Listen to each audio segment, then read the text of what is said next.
From Fox 8 Sports, this is the Overtime Podcast.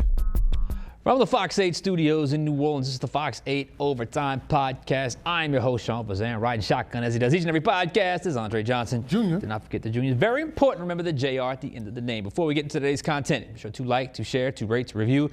If you're watching us on YouTube, please do us a favor. Hit that subscribe button, get the bell notification. But when we drop that, fire content. Also, hello to the Gulf Coast Sports and Entertainment Network. Glad you have found us here. Hope you're enjoying all the new content that we have on the Gulf Coast Sports and Entertainment Network. Andre, it is that time of year. First of all, how you feeling today? I'm feeling good, feeling good because we've been waiting and we've been waiting. We know when we get to this point of the summer, one thing is coming up every year. We call it the Fazende Ranking the Saints Countdown, and we are here. We are here, no doubt about it. The time has come. This is what happens when you get into the break, the time between training camp and when off-season program mini camp ended. We are going to rank the Saints, and today we're going to go 20 through 16. But before we get to that, I'm going to list off a couple of the honorable mentions, the ones that just missed, did not crack the top 20. You may agree, you may disagree. Do we remember who was number one last year? Yes, I believe I do, yes. Was it AK? Possibly, yes. Yeah. I think so. You can agree, you can disagree. Look, and also I don't put rookies on this because they haven't played yet. I do put free agents, but I don't put rookies on. That's just kind of my rule. Unless it was number one overall pick, I don't normally put them in the top 20. So just missed. This might surprise me. I did not put Kool-Aid McKinstry on here. I need to see a little bit more. Maybe this is the year he takes that jump, but he did not crack the top 20. Colin Saunders did not crack the top 20. And then look, people don't think of specialists, but sometimes in the grand scheme of things, they make a difference. He had a decent year last year. Blake Rupe did not make the top 20 as well. So if you're expecting those guys, you're going to be a little disappointed. So we're not doing, those guys did not make it, but they were close. They were close enough to at least warrant the honorable mention discussion. So now we can move into the top 20. Where you want to start? Let's start with number 20. At the very top, bottom, however you want to say it, of the countdown, who we got? All right. At number 20, I have tight end Foster Moreau. Foster Moreau is a glue guy. Foster Moreau is a great locker room guy. Foster Moreau is great with us in the media. Foster Moreau he's very articulate. He expresses things happening in a way that you can understand, but also sounds very intellectual in doing so. He's a guy that, to me, has probably gone a little under the radar in terms of how productive he's been on when it comes to his stats. So this is a guy that I think, given when they signed him, what he brought to the table, given his connection to New Orleans, given the position that he plays, he doesn't need to be the star. He does everything they ask him. He did not participate in the offseason program, but he was there for every single OTA practice and minicamp, talking to the guys, conversating to the guys, cheering them on, also messing with them a little bit like he does. He's a little bit of a jokester, a little bit of he'll talk some smack every now and then. But I think he's exactly the type of guy you need in any locker room. And I think you hear the coaches rave about him, hear the teammates rave about him. But you can't just be a good teammate. You got to be productive on the field. And I think he's been productive enough on the field to warrant the spot. In fact, some may disagree. Some may think he deserves to be a little higher on this list. I wouldn't necessarily disagree with that. But for this list, Foster Moreau checks in at number 20. What do you think? I agree with it. I mean, Foster Moreau, he had 32 receptions, 413 receiving yards, 5 touchdowns last season for the Saints.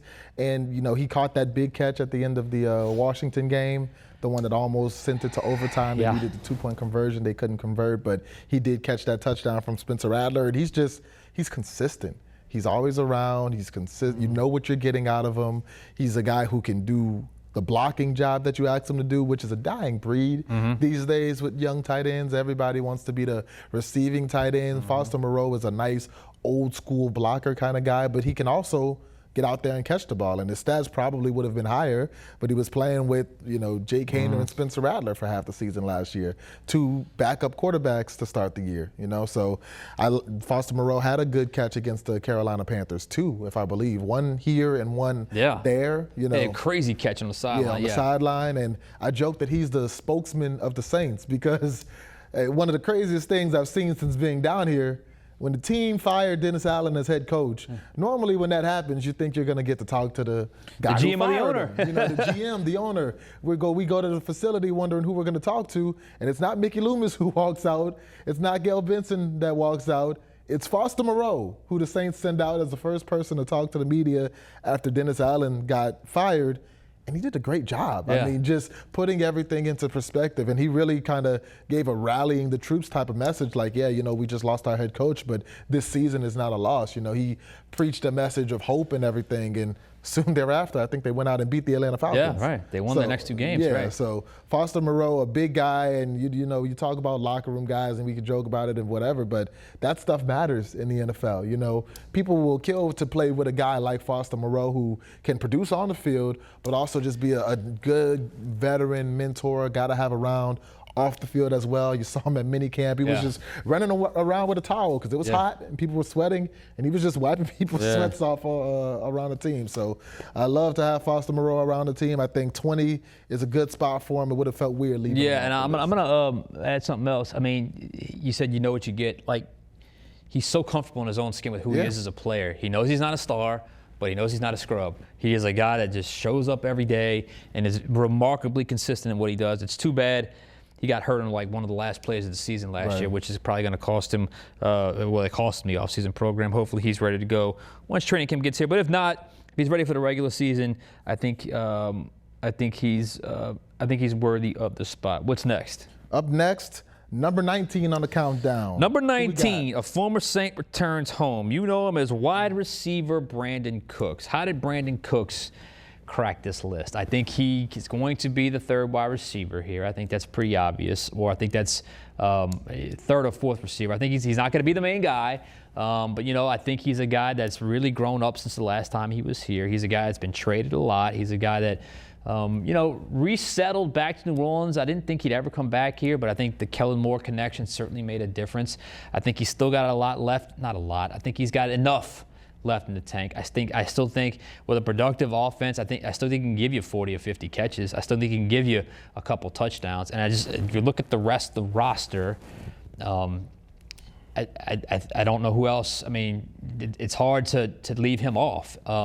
He hasn't been here in a long time, and I know last year, numbers-wise, maybe wasn't his most productive season. But I do think he's going to be relied upon a lot. He's our first free agent on this list. He will not be the last. But I think he's a guy that can provide some leadership to that room. That room needed it. That room needs veteran leadership because there were times where it just felt like over the last couple of years where it just felt really, really, really young and lacking maturity. So hopefully he can bring that to him. He's been in a lot of those guys' shoes. Now, we talked about it a couple weeks ago about how there's a lot of duplication in terms of size and speed with him and a couple of the other top 2 guys in Olave and Shaheed. But I think for this list, as you rank the Saints, I think 19 is a fair spot for Brandon Cooks. Yeah, you know, one thing about Brandon Cooks that he's had throughout his career, the first time here, when he went to New England after that, when he went to Dallas, adaptability. He's been able to have some kind of impact in every team that he's been on. You know, he was a 1,000-yard receiver here. He goes to New England, and he is, you know, a player that had a role in bringing them to the Super Bowl that season. Then he goes to Dallas, and it's kind of a bit of a strange mix because that was kind of around the emergence of CeeDee Lamb, you know, and you had Michael Gallup around over there, you know, a couple different guys. But especially early in this time in Dallas, he was a reliable number 2 receiver. Now he comes back here, and I think he'll be able to adapt again. You know, we talked a couple weeks ago, do we see Brandon Cooks as the 2 or 3 on this team? I think he's going to be a 3, and I think he's at the point of his career where he's okay with being accepting a 3, that, and he can adapt to being a 3, especially in this offense where it's possible to maybe put Chris Olave in the slot, Rashid Shaheed in the slot, so you can kind of move Brandon Cooks around. You've got, you know, if Taysom comes back, Taysom can throw a wrench in everything. But yeah, Brandon Cooks, he's coming off a bit of a rough year. I think he had 26 receptions, about 260 yards, 3 touchdowns last season, but the years before that were much better. I think it's possible that he can have a bit of a career resurgence here, maybe not in the form of 800-900 yards, but if Brandon Cooks comes in and gives you 500 yards and 4 touchdowns from your wide receiver 3, I'm not mad at it. That would be worth it. That would be totally worth it at that point, and well worth the spot at number 19. You know, it's funny. Up until this offseason, he never had a chance to really like explore free agency. Yeah. I know he's over 30 now, so it wasn't like he had I don't know how many options he had, but I it's funny how I had never seen a football player traded that much. So it depends on how you look at it. Okay, is he traded or they try to get rid of him, or are they traded because he's an attractive asset for another team to receive and you can get compensation for it? I know when he left here in 2016, they got a first-round pick, and that first-round pick ended up being Ryan Ramczyk, so it ended up being a really good deal for the Saints at that point. It was part of that draft class that helped kind of reboot everything in 2017. So he's had an interesting career. He really has. And when you talk to him now, he just feels like he's at peace. And it wasn't always the case with him. I think, early in your career, you're trying to prove yourself and you're trying to, prove where you belong. And then you get to a point in your career where you're like, you know what, I've been here a long time. I'm just happy with the way I'm at peace with the way my career is going. And hopefully that's the case with Brandon Cooks. All right, what's next? Up next, we're going to number 18, which is the first defensive player. All right, this might surprise y'all, but I thought this was it was one of their first free agent signings. This is the next free agent on the list. And it doesn't grab headlines, but you know this guy's name. He is a Louisiana native. He's from LSU. He is defensive tackle Davon Godchaux. Davon Godchaux is a guy that is here to stop the run. He is a true nose tackle here to stop the run. I thought this was very interesting that one of the first signings they made, or a couple signings that they made, was he and Justin Reed, two guys known for run defense. I thought it was pretty telling that was the move, that the moves that they were making from Brandon Staley's standpoint was to say, we are going to stop the run first. They brought in a true run stuffer out of the 3-4, which is not always easy to find. He has not played it down for the Saints, but we all remember at LSU. He's had a really solid career up until this point. Another one, probably his last stop, coming back home. I think if you get some quality snaps out of him, I know there's some young guys at the nose tackle and defensive tackle position, but I think he's going to be in the rotation, especially on first and second down.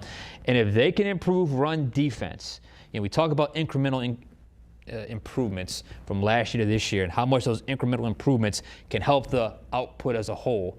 If you get better from where you were run defense last year and they go up this year, that's another solid place to be in terms of the whole composite score. So I think Davon Godchaux is a guy underrated, not going to get a lot of fanfare. We know him here because he's from here, obviously, but I think he's a guy that can quietly have a very nice impact on the Saints defense this year. Yeah, it's not the sexy pick at 18, but it makes sense. You've got the big guy in the middle of the defense, a defense, by the way, and you touched on it, that over the years has struggled stopping the run. We've seen there was a time where it was like you go against the Saints. You ain't running the ball. You know you're not running the ball, but that has not been the case over the last few years, and Davon Godchaux is kind of the specialist in doing that. Davon Godchaux is also used to a 3-4 system, which we all kind of assume that Brandon Staley is going to move the Saints to. So you're bringing in a guy who specializes in what you're trying to do. Now, you tried that last year with Willie Gay. You bring Willie Gay in, and he was a guy who specialized in stopping the quarterback run. And Willie Gay's one season here didn't necessarily go as well as you will have hoped.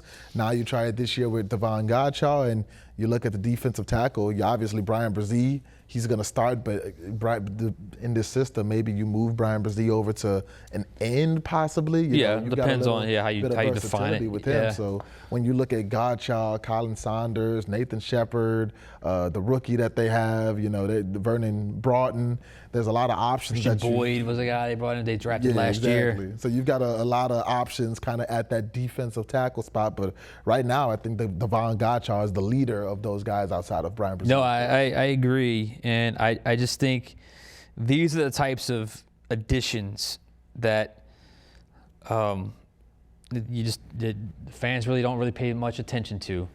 Just in terms of when you watch the ebb and flow of a game, you just don't really pay attention to the nose tackle. But they're hard to find, even harder to find reliable ones, even harder to find ones that are reliable, consistent, and know exactly who they are. We talked about that with Foster Moreau a couple spots ago with knowing exactly who he is. Davon Godchaux knows exactly who he is. By the way, another LSU Tiger, much like Foster Moreau, the long guy we were talking about, but knowing exactly who he is. So Davon Godchaux, hopefully he can bring that stability right in the middle of your defense, because if that is rock solid on first and second down, you'd be surprised how everything kind of rotates around it. And everything, if it's rock solid in the middle, everything around it gets better. If you're unstable or not solid in the middle, everything else can kind of crater around it. So I just think Godshaw is a guy, be a sneaky good addition to the Saints this year. And up next, we got number 17. You don't put rookies on the list, so this is this guy's first time on the ranking the Saints. That's countdown. correct. He was a rookie last year. He's a second-year pro this year. Maybe this is too low. Maybe this is rightly where it needs to be.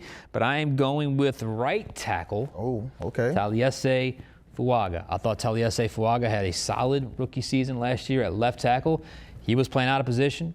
Trevor Penning was playing out of position. Now, Penning is playing more of his natural position at left guard, in my opinion, and he thinks that too.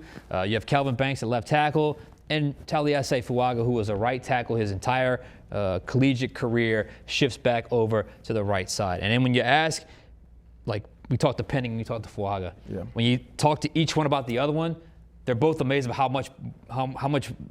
well they fit in that new spot, as opposed to where they were last year, where they were kind of learning on the job in two different spots. I think Fuaga is going back to his natural place. I think this is part of that line shift that will make it not just a good line, but if it all comes together, it can make it a great line. It's not just first-round picks, it's first-round picks in their proper spots. I think Taliese Fuaga learned a lot last year.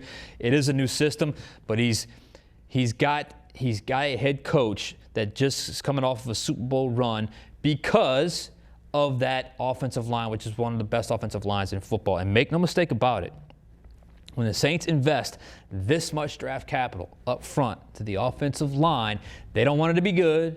They don't want it to be great. They want it to be one of the best in football. And this is 1/5 of that, but I think this is one of those moves that could exponentially help the Saints offense. Yeah, I mean, Taliese Fuaga, I'm interested to learn from him. Is that 1 year at left tackle, does that help you when you move back to the right? Because I remember talking to him after the draft, and he kind of downplayed, oh yeah, I played right, but now I'm switching to the left. It's just like driving on the other side of the road. And then we talked to him a little later, and he was like, okay, yeah, maybe this is a little harder than I thought it would be eventually. So now, having had a different experience over on the left side, does that now help you when you go back to the right? Whether it does is to be seen, but ultimately I think you'll get a better Taliese Fuaga than you had last year, and he was a solid rookie. I mean, he faced a lot of solid pass rushers, and you never looked at it like, oh yeah, Taliese Fuaga, he was the problem on that play, and no news is typically good news when it comes to your offensive lineman, especially a rookie at the left tackle position. So I expect him to be better now that he's quote unquote back home on the right side. And I mean, he's got to be. This is the offensive line where you've invested 4 first-round picks into and a second-round pick. So this should be the best unit on your team, and Taliese Fuaga is going to be a big part of that. It's also, man, if it clicks up front, it could be special. It really could. I mean, you could go from biggest weakness to biggest strength. And you don't know yet because we haven't seen anything yet. It's the one thing we can't evaluate. Not one. There's a lot of things we couldn't evaluate from the offseason program. Other than receivers and cornerbacks, it was hard to really get an evaluation on much. You could barely. But I am so looking forward to the pads coming on and seeing this offensive line, because I think they'll figure it out pretty early if this is the right mix. I think they'll figure it out pretty early if this is the right balance. And I think they'll figure it out pretty early if not only is it the right mix and the right balance, but just how high their ceiling can be and how much they're going to ride that offensive line as far as they can take them. I don't know if they're talented enough in other areas, but they are talented enough up front. They have enough investment up front. They are deep enough up front to have one of those top 10 offensive lines. And I think Taliese Fuaga's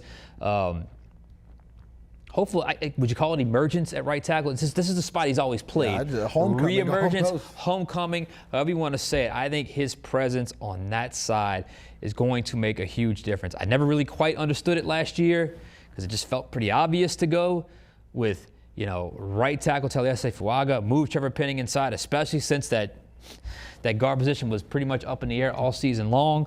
But nonetheless, better late than never. They make the move, and now it really feels like that front five everyone's in their proper spot, and then they can go forward. Just getting better, not figuring out where they belong, but just getting better. And you think about second-year guys making that jump from year 1 to year 2. He is number 1 on my list because he was good last year. Maybe he can catapult himself to, well, I guess he was steady to good. Maybe he can be good to great this year, which obviously I think helps the Saints offense as a whole. Yeah, and it's interesting how much the conversation has changed because about 13 months ago, Yeah, we were right. talking about, man, the Saints offensive line is by far their biggest weakness. Trevor Penning had the bust tag, and, Eric McCoy and Cesar Ruiz, and we were looking around and saying, who else do you have? There's so much uncertainty at left guard. Before Taliesin Fuaga got drafted, I know me personally, I'm a big guy on, when you have a draft pick as high as the Saints have, you go with the playmaker. I typically don't like drafting offensive linemen that high. They didn't have an option last year. I mean, you had to pick one because you had so many blatant needs across that O-line. And, Taliesin Fuaga wound up, making that pick make sense. And like you said, there's a couple guys who need a big leap from year 1 to year 2, and Taliesin Fuaga is definitely on that list. I also will say this. What excites me about the Saints offensive line this year is not just the investment up front and all the guys in the right spot, but I feel like they can withstand an injury or two if they had which to. Wasn't the case last year. You got Will Clapp, you got Dylan Redunds, you got Landon Young, you got Nick Saldiveri, guys that have all played significant football that can step in. Now, obviously, they're not the starters, so they're not going to be as great as the other guys, but I do think there's a... You have to take Connor McGovern off a practice squad and start him immediately I just think, it's hard to have depth up front, especially on the offensive line, because numbers are numbers, and you got to have certain depth at other positions. But I not only do I like the Saints front five, I like their backups too. I like this as a deep, really good offensive line. Yeah, lots changed in the last No doubt. 12 to 13 months. All right, what we got next? Speaking of list, we're going to number 16, a very familiar name to the Who Dat. All right. I don't know how y'all feel about this. I went back and forth with where I need to put him. I had him higher, then I had him lower. Then I settled on 16. All right. Stand-up defensive end / outside linebacker, edge pass rusher, Cam Jordan. I have him at number 16. Look, the fall off obviously for production is obvious. The fall off from the snap count last year was obvious, but I remember joking with him at Super Bowl week. I said, yeah, well, once that snap count went up, your production went up. He goes, yeah, amazing how that happens, right? He was not a happy camper last year. That was the most frustrated I had ever seen Cam Jordan, because Cam Jordan is y'all have seen his personality. He's been around forever. He's probably went to your kid's school at some point. He's a very happy person. He's a very energetic person. He's been around this long for a reason. This is year number 15. Not sure about the new hairstyle. Style, just going to be honest with you. I'm not sure if it works. Maybe it'll grow on us. Hopefully it does. But I think he's eager for the opportunity to close out his career on a high note. I do think this is his last year in black and gold. I do think he didn't give numbers out, but I do think he took a significant pay cut to stay with the Saints, which shows his commitment to this organization and obviously to the city. I don't know if he's going to be an every down player anymore, but I'm very excited to see how creative Brandon Staley can get with Cam Jordan. Is he going to be a stand-up guy? Can he sometimes kick inside? Are there different things you can give from a matchup standpoint where he can be, the third or fourth pass rusher on the field, but lined up all over the place? We know he's not getting any younger.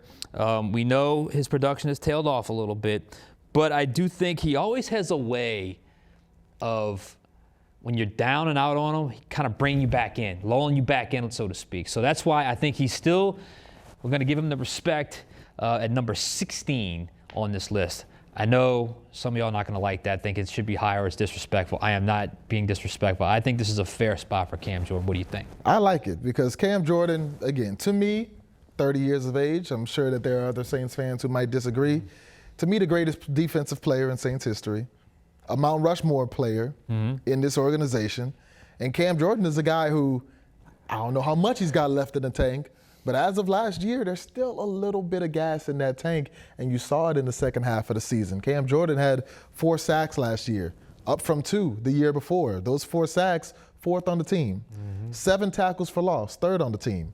I mean, despite everything, you mentioned the low snap count of the defensive lineman for the Saints, Cam Jordan was still, as of last year, especially in that second half of the season, one of their most productive defensive linemen.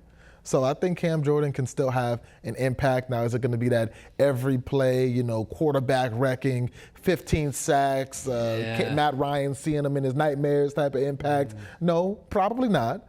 But Cam Jordan is a guy who has versatility. I talk all the time about veterans and how important a veteran is, especially when you've got young guys around like a Brandon Brzee, like a Vernon Broughton. You want to throw Isaiah Foskey in there. Even Fadil Diggs is the 7th round pick. Someone who Cam Jordan went out of his way to mention when he had a Cam Jordan day of I think it was last month, you know. So a lot of young guys in that locker room, and I think Cam Jordan can help them both on and off the field. Speaking of on the field, we saw him last year have not a huge impact, but 4 sacks, 7 tackles for loss. He had a big hit on Jameis on a 2-point conversion, if I remember correctly, in that Cleveland game, which they won. He had a sack of Jaden Daniels, if I remember right, in the Washington game, a game in which they almost won. So Cam Jordan, obviously his best days are behind him, but I don't have a problem with him being on this list because I think there's still a little gas left in that tank. Is he going to be a consistent performer? Probably not, but is he a guy who can make a play here and there that could potentially change the course of the game? I think he still is. What's interesting is we got about a minute left. What's the distribution going to be like for edge pass rusher? Because there's different things you do in different situations. And sometimes that one of those edges has to put the hand in the ground, depending on if you're a nickel or not. You got Chase Young, you got Granderson, you got Foskey, you got Jordan, you got Fadil Diggs. Am I missing anyone? Probably, but you got a lot of bodies, and I'm very curious to see who how the snap count gets distributed. Also, did you know there's an outside linebackers coach? Not a linebackers coach, not a D-line coach, an outside linebackers coach. This is a position that they have prioritized and emphasized. So I'm very curious how Cam Jordan can adapt. The ageless wonder that is Cam Jordan. All right, so that's 20 through 16. I know y'all agree with every single one on that list. Because why wouldn't you? You know what? If you want to leave your list in the comments, go right ahead. I welcome it. So it's Moreau at 20, Cooks at 19, Godshot 18, Fuaga at 17, Cam Jordan at 16. Coming up next, pod 15 through 11, so we should have fun with that. For Andre Johnson Jr., I'm Sean Fazende. We'll catch you guys next time on Overtime.